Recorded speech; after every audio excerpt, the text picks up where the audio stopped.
How can the Buffalo Bills get more from the tight end room in 2022? I'm taking a deep dive into the dynamics of the position group today on Locked On Bills. You are Locked On Bills, your daily Buffalo Bills podcast. Part of the Locked On Podcast Network, your team every day.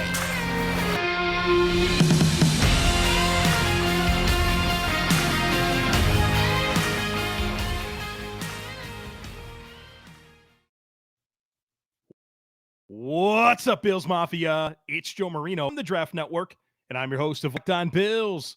Happy Monday to you, and thank you for making Locked On Bills your first listen every day, or if you are joining us on the YouTube channel, your first watch every day. Today's episode is brought to you by BetOnline. BetOnline has you covered this season with more props, odds, and lines than ever before. BetOnline, it's where the game starts. Folks, I am excited to talk about tight ends today on the podcast. And we did the running back conversation on Friday, and we brought to light just how poor the Bills' running back contributions have been over the last couple of seasons. Well, there's a very similar story to be told regarding the tight end position. And it's so interesting because the Bills' offense has been so good. One of the best offenses in the NFL over the last two seasons, however you want to measure it. Top tier caliber offense, but they don't get great contributions from the running backs or the tight ends. And so we are going to shine a light on all of that today, specifically for the tight end position. And I hope that you will come out of this conversation with a sense of encouragement and hope for how this offense can evolve this year and have some new wrinkles and present some new problems for defenses because of how they can get the tight ends going. And you couple that with how they can get the running backs going from our conversation on Friday. And if you're like me, you're going to get really excited about what this offense can get done in 2022. So like we did with the running back position, we're going to reflect on 2021. We're going to talk about what's new about the position group and what does that tell us. We'll get into the biggest questions now and in the future, and then we will close things out with my expectations for this unit in 2022. So reflecting on 2021, like I said, the contributions, not very good. And that doesn't mean that Dawson Knox wasn't a great player. He had an awesome season. We're going to get into that. You guys know that I am full of pride when it comes to what Dawson Knox gave this team last year. But as a whole, the contributions from tight ends was very poor. And so when you look at just tight end production, catches and yards from tight ends and tight ends alone, in 2021, the Bills received 61 catches and 654 yards. Those 61 catches ranked 29th out of 32 teams in the NFL, and those 654 yards ranked 25th. Well, folks, it's not just a one-year thing. This has been a couple-year problem going back to 2020. The Bills only got 42 catches from tight ends for 458 yards. 42 catches ranked 30th, and 458 yards ranked 29th. Low-hanging fruit, right? The Bills have had an elite NFL offense in each of the last two seasons with bottom-tier running back production, bottom-tier tight end production, and bottom-tier yards after catch production. And we're not talking just below average, right? This isn't below average. This is literally bottom tier, bottom 3-4 in the league in terms of catches from tight ends. But like we said, Dawson Knox, not really the problem. Really good year last year. In 2021, 49 catches, 587 yards, 9 touchdowns in 15 games. Oh, by the way, that doesn't include his 5 catches for 89 yards and 2 touchdowns in the playoff win over the Patriots. Dawson Knox had a big-time breakout season. Big time. Averaged 12 yards per reception. That's 12th in the NFL among tight ends with at least 40 targets. 15th in the NFL in yards despite missing 2 games with a broken hand. Number 1 in the NFL among tight ends in touchdown catches. Number 1 in the NFL in passer rating when targeted at 127.8 among tight ends. He had the best drop rate of his career. That's been something that has steadily improved since his rookie season. Only had 5 drops last year. 3 came in one game against the Saints. You guys remember this? The Thanksgiving game. Yeah, he had 3 drops in that game, but he also caught 2 touchdown passes. His contested catch rate percentage went up 13.3% compared to 2020. 31 of his 49 catches went for a first down. And he showcased a lot of versatility as both a blocker and a receiver, where 42% of his passing down snaps came in the slot. This guy blossomed before our eyes as a dynamic receiving threat, but also took major strides as a blocker. Became a very complete and versatile player, which, if you've been listening to this podcast for any length of time, you're not surprised. There were reasons why there was inconsistency from Dawson Knox over his first few seasons. And the Bills were patient, and they were rewarded. They didn't panic. They didn't go out and give Jonnu Smith all the money. They didn't go out and trade for Zach Ertz.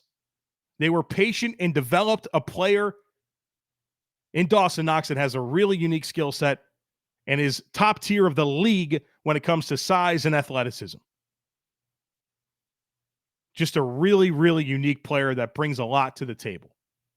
Fully satisfied with Dawson Knox last year, which is really interesting when you consider you got a really exciting young player, but the contributions from the position group as a whole was very poor. Now, part of that's by design, right? The Bills, under Brian Daboll and Josh Allen, especially over the last couple of seasons, it's been a wide receiver-centric offense. We know that. That's the bread and butter. But I think you can present new problems for defenses by incorporating these guys a little bit more, which is obviously something we're going to discuss a lot here as our conversation goes on. Let's talk quickly about Tommy Sweeney, the Bills' only other tight end last year. And he was a disappointment last year. And I have some sensitivity based on just the dynamics of 2 years ago with the heart condition that he found out. He had a broken foot. I mean, this guy's been through some challenges, but at the end of the day, he's a pretty limited player. And a good player at Boston College, but you knew he was kind of limited. His ceiling was kind of as a backup tight end 3, a guy that isn't going to do a whole lot for you, but you can get by with him at the bottom of your depth chart. And so in 2021, he plays 30% of the offensive snaps, doesn't play any special teams, and that's significant because if you're going to be a depth tight end, you probably need to help on special teams, not something Tommy Sweeney has proven to do. Had 9 catches for 44 yards and a touchdown. He really didn't provide any meaningful value to the Bills as a tight end 2. Didn't play teams. And after the Carolina game, he didn't even dress. I mean, the Bills by choice, and this is something I've really never seen. The Bills by choice, after that Panthers game and through the playoffs, they chose to dress only one tight end. Now, I understand being a wide receiver-centric team, but my goodness, you're not even dressing 2 tight ends. You're not even giving the idea to other teams that you're going to run some 12 personnel. Welcome O.J. Howard, which is a player we're going to talk about here in just a moment. But first, let me tell you about our partners, BetOnline. It is your number one source for all your betting needs and sports information. You can find everything there, the latest sports developments, league reviews, and news. They've got it all. Football's futures, Major League Baseball, golf, boxing, UFC, Major League Soccer. You can find it all over at BetOnline. They have live betting, esports, scores, everything. It's your best spot for all your sports wagering information and needs. It is fast and easy to use. Super great website that you can check out in your desktop or your mobile device. Check them out, betonline.net. It's BetOnline, and it's where the game starts.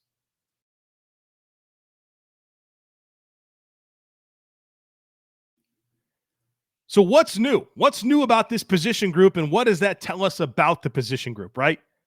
I think it's really a good idea to reflect on what the Bills had, what they got from those players, and how it's changed in the offseason. And so last year, the Bills had Dawson Knox and Tommy Sweeney, as we discussed. And then we could call Reggie Gilliam a tight end. I think he's more of just a versatile player, right? Fullback, H-back, tight end, special teams guy. And he had Quentin Morris on the practice squad. That's it. Well, this year, you still have Dawson Knox. You have Tommy Sweeney. You've got Quentin Morris. You've got Reggie Gilliam. But you also got O.J. Howard. The Bills gave him 1 year, $3.5 million to come over and provide some depth at tight end. And you also have Jalen Weidermeyer, a UDFA out of Texas A&M.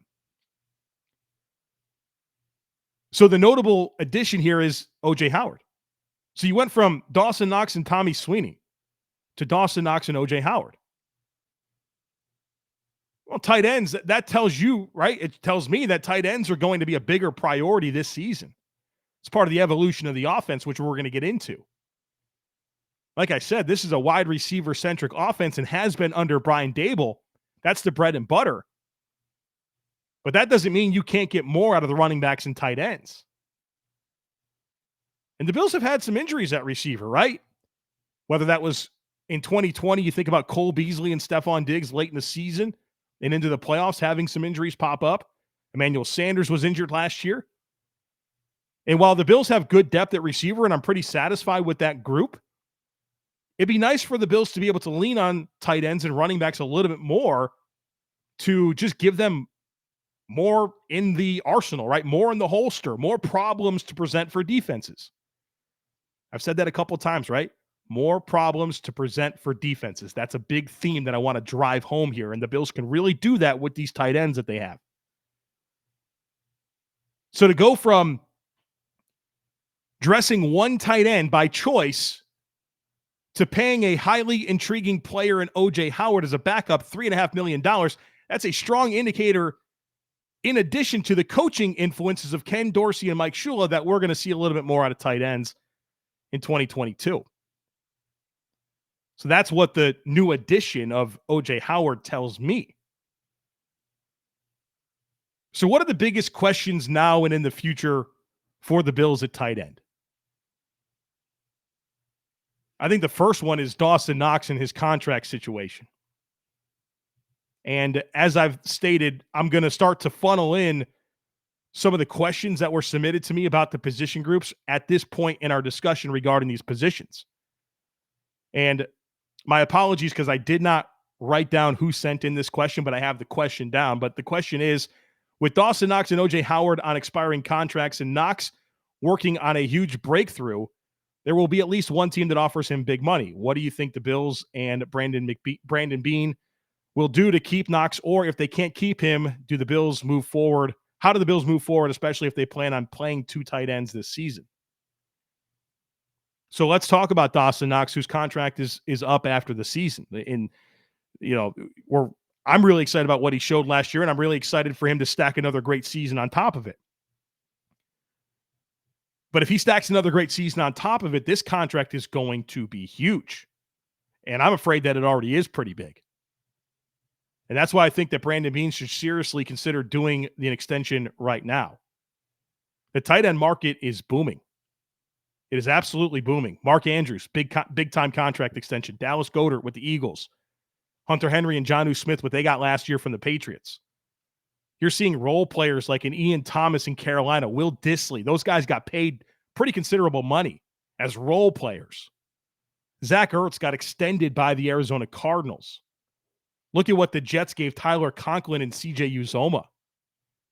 Darren Waller with the Raiders, he's about to make some big-time noise with his contract. Wait for that to come through in the next coming weeks here. Dalton Schultz with the Cowboys, Mike Gesicki with Miami, they're playing on the franchise tag. This tight end market is booming right now. But the one contract that has me ready to get this deal done right now is what the Cleveland Browns gave David Njoku. That's the deal that causes some panic for me about where this can go. David Njoku with the Browns. 4 years, $54.75 million. So basically 4 years, $55 million with the Cleveland Browns. $11.5 million signing bonus, $28 million guaranteed, an average annual value of $13.7 million. Mark Andrews got 14 per average annual value. Folks, David Njoku's not been that productive. He really has not. He was a first-round pick back in 2017. Let me give you his statistical achievements year by year that led to this nearly $14 million a season. 2017, 32 catches, 386 yards, 4 touchdowns.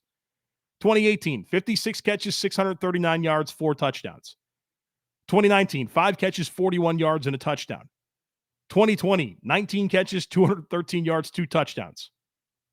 2021, 36 catches, 475 yards, and 4 touchdowns.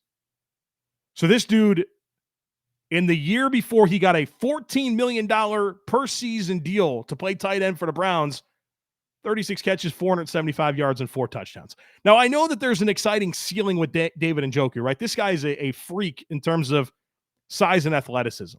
He offers a lot, but he also hasn't really achieved a ton to command that type of a deal that puts him just behind Mark Andrews. Dawson Knox in 2021 was better than any season David Njoku's had. And again, David Njoku got 4 years, $55 million. If I'm Brandon Beane, I'm probably going to offer that to Dawson Knox right now. And you can actually take advantage of Dawson Knox being an expiring contract right now, and you can structure the deal in such a way and kind of dress it up and move some money around because he has like $2 million to play with right now based on the structure of his deal. So there's some intriguing options here for Brandon Beane. But if Dawson Knox goes out and just has the same season he just had, and I think he can have a better season this year, he's going to be really expensive, right? A $15, $16 million a year player. Right now, I think he's at that 12, 13, 14 range. Offer them the David Njoku deal and see if you can get that done. So that's first and foremost when it comes to the Bills tight end. Secondly, how can O.J. Howard make an impact on this team? How can O.J. Howard, as a tight end 2, make an impact on the Buffalo Bills offense in 2022? Now, obviously, he's going to be motivated, right? First round pick, had some spotty production with the Bucks. Comes to Buffalo, and this is really a big showcase year for him to parlay it into a bigger deal. And so while I still think this is a Dawson Knox tight end room, right? I think he's the guy. I think you're going to see some contributions from O.J. Howard. Like I said, Tommy Sweeney played 30% of the offensive snaps for the Bills last year. There's going to be opportunity for O.J. Howard. So what are the wrinkles that O.J. Howard can add? Well, blocking to the perimeter, for one. I think that's something that we don't discuss enough when it comes to O.J. Howard, is how good of a blocker he is. That's something that was evident at Alabama. It showed up in the NFL. And with the Bills having a more dynamic backfield with James Cook as part of the mix, having that blocking on the edge will be an asset. It allows them to run more 12 personnel, 2 tight end sets, Dawson Knox and O.J. Howard on the field at the same time. I think you can look at O.J. Howard as more of a inline player. Now, he's versatile. He can flex out, but I think you can use him as an inline player and put Dawson Knox in the slot as a big slot and take advantage of everything that he can present to a defense in terms of size and athleticism and yards after catch and winning down the field. You could flex out O.J. Howard, like I said. But the bottom line here is, with O.J. Howard and his skill set, the Bills can do more with personnel groupings, with the weapons around Josh Allen this year than ever before. The Bills can do more with personnel groupings, with the weapons around Josh Allen this year than ever before. There's more versatility than ever with the Bills' skill positions on offense. You can challenge defenses with so many different alignments and create mismatches. You have 5 offensive linemen, 1 quarterback. That's 6 players. Now you have 5 other players that you can work onto the field. Well, what if those 5 other players are James Cook, O.J. Howard, Dawson Knox, Stephon Diggs, and Gabriel Davis? You can go empty. You can go 2 inline tight ends. You can do some really creative bunch set stuff and really put a lot of different skill sets on the field that defenses can't match up with. There's going to be a mismatch somewhere. You can dictate a lot of things by having a player like O.J. Howard to go with Dawson Knox and a skill set like James Cook with the receiving talent the Bills have. Excited for O.J. Howard. And thinking about that combination, Dawson Knox, O.J. Howard, you have an elite athletic pairing, right? You have true size and athleticism mismatches. Howard and Knox those guys are elite caliber athletes for tight ends. They present a lot of problems. They give Josh Allen a ton of size in the middle of the field. They provide Josh Allen with two legitimate seam threats. Two guys that can block on the perimeter to kind of get your quick game going, get the running backs going a little bit, the passing game. Ken Dorsey's got to be really excited about having these two guys. The next thing that I want to mention here, and I don't know that I have an answer, but a question that I do have is, do the Bills have anything meaningful on the roster beyond Dawson Knox and O.J. Howard at tight end? Because both those guys are expiring contracts. Now, I think the Bills will really prioritize keeping Dawson Knox. I do. But O.J. Howard's probably a one-year thing. What do they have elsewhere? I'm not optimistic about Tommy Sweeney. I think he's a good guy. I think he's good for the locker room. You've heard Sean McDermott talk about him as a glue guy, and he's a highly respected player in the locker room, but I'm not sure he's an impact player. I think he's a replacement level backup. Quentin Morris has kind of been around for a couple of years. Starting this year will be a second season. UDFA out of Bowling Green. Some level of intriguing versatility as a pass catcher, but what type of well-rounded skill set does he offer? Jalen Watermeyer is as limited as they come athletically. I don't think he's a guy that's going to create any separation as a route runner, and he's a below-average blocker for a guy that's like 260 pounds. And Reggie Gilliam's more of a hybrid player. So I just don't know that the Bills have a whole lot in the way of building blocks beyond this year at the tight end position. And so securing Dawson Knox and then coming up with your plan, right, at tight end too, because if O.J. Howard does all the things I just talked to you about him being able to do, that's a dynamic and a wrinkle to your offense that you don't want to not maintain. Now, I think it's the right evolution, right? The Bills have been this wide receiver-centric offense under Brian Dable. You have a lot more influence. You have a lot more in terms of skill sets. You can do a whole lot more. And I think it's the way that this offense needs to evolve, and the Bills have set themselves up well to do it. But to maintain these dynamics, you need to have another guy next year that's going to take over for O.J. Howard. This episode is brought to you by Rock Auto. With the ever-increasing numbers of makes and models, it's now impossible for your local chain auto parts stores to stock all the parts you need. Why endure often pointless or seemingly intimidating questions like, is your Odyssey an LX or an EX? And wait while the person behind the counter orders the parts on their computer, choosing the only brand their warehouse happens to carry. You have computers with access to rockauto.com at home and in your pocket. Save time and save money when using Rock Auto. Why would you choose to spend 30%, 50%, even 100% more for the same parts from a chain store or a car dealership? They have everything you can need: brake parts, tail lamps, motor oil, and even new carpet. Go to rockauto.com right now and see all the parts available for your car or truck. Make sure you write Locked On in their How Did You Hear About Us box so they know that we sent you. They have amazing selection, reliably low prices, and all the parts your car will ever need over at rockauto.com.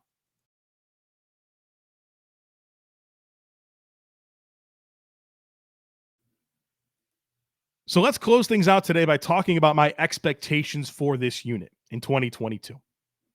I've teased a lot of this already, but I want to kind of bring it all together. We talked about it. Dawson Knox, he delivered a breakout season in 2021. He set new career highs in receptions, yards, touchdown catches, reception percentage, and drop rate. And Dawson Knox has improved steadily across 3 seasons. So this didn't just happen overnight. Just like Josh Allen didn't develop overnight. It was a gradual thing. And he's become a trusted option for Josh Allen in this passing game. Now, like we said, despite Dawson Knox taking this major step forward in 2021, the overall tight end contributions were still very poor. Like I said, 61 receptions. That was 29th in the NFL. 654 yards, 25th in the NFL when it comes to tight end production only. They didn't have anything besides Dawson Knox. He essentially was the Bills' tight end production. And like I said, across the last 3 regular season games and the 2 playoff games, he was the only active tight end on game days. Like, just from the sheer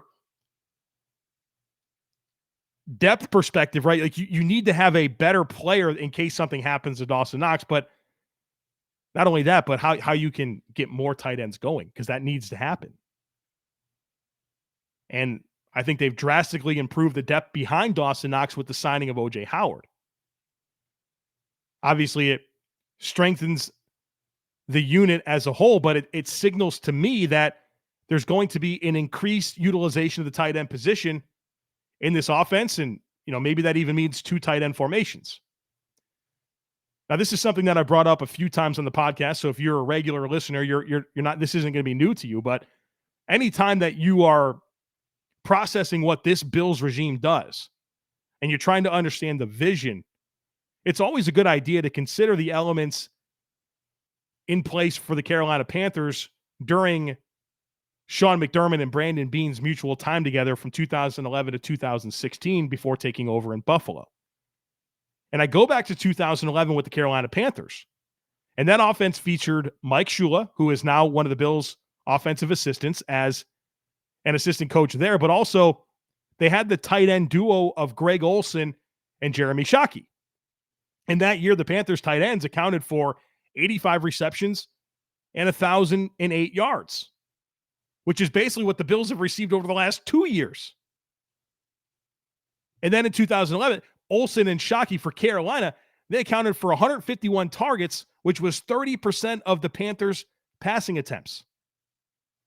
Now, to compare that to the Bills over the last couple of seasons, the Bills accounted for 13% market share in 2021 and 12% in 2020. So I think we're going to see an increased emphasis on involving tight ends in the passing game. And that excites me because I think, like I said, this is the new wrinkle that the Bills can add to this offense to keep defenses on their toes. I think the Bills can push for a 20% market share for tight ends in the passing game this year. Go from 12, 13% to, low 20%. I'm not suggesting 150 targets and 30% of Josh Allen's passing attempts going to tight ends, but I think you can get to 20%, and that'd be really good. And just like I said with the Bills and running back contributions, I'm not asking for them to be top 10 or the best in the league. I'm just thinking average. Still maintain the things that have made you a great offense. Josh Allen throwing the ball to Stephon Diggs and wide receivers. But incorporate these tight ends, incorporate these running backs, and you're going to take an elite NFL offense and make it even better. And that's what's exciting, right? Like, sometimes you study teams and you ask yourself questions like, what is the script? What are the ingredients that can elevate and take this team to a new dimension? Well, with the Bills, in studying this, the fruit hangs low. And if they do this, like I think they will, and you think about the influence of Ken Dorsey, and you think about the influence of Mike Shula and Aaron Kromer and Joe Brady, I think we're going to see more tight end usage. And it's going to be exciting. Because this personnel group, the way that Brandon Beane has constructed this offense is capable of evolving and presenting new problems for defenses that are going to face the Buffalo Bills. I'm excited to see it. All right, folks, that's going to do it for us here today on the podcast. Tomorrow, Herd Mentality. We got a ton of great stuff to get into, so don't miss it. Make sure you're subscribed. We'd love it if you took a second to rate, review, and share the podcast. Have a great rest of your day, and I look forward to catching up with you again tomorrow.